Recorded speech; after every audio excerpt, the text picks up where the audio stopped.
when I was younger, we didn't really recycle at home, but I think there was like a turning point where I came home one day after learning about the dangers of climate change and the effects that we are like having on our environment.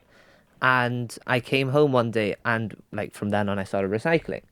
The future generations should be like aware and should care about the environment and the sustainability practices and recycling and everything. We wanted to show that it's not just the 12 people that come to the group, but it's all of the Bayside, Westside college students. We had a meeting actually last week with the Department of Education and the Director of the Environment, as well as the press office, and we looked at basically strategies just to target people our age mainly and below, just because a lot of people don't read the government press release, either it's too long or or just doesn't fall in on their feed on Instagram. So we've looked at just other strategies like videos, maybe more colourful, maybe TikTok, maybe Instagram, a bit more coverage on social media platforms that all of us use. I think there's a myth that in Gibraltar we don't recycle and that all the recycling ends up in the same place, when in reality that is far from the truth. It's not the idea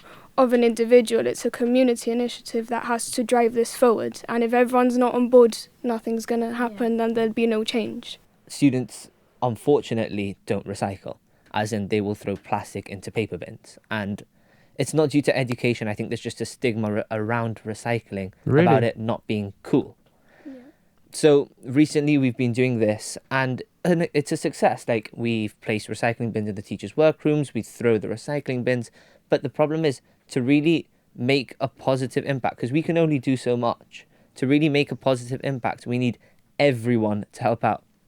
We need the teachers to comply with throwing the recycling in the bins, because a lot of the time this doesn't happen.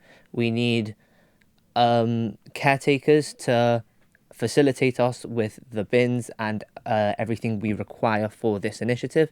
And we also need, I suppose, just education from the government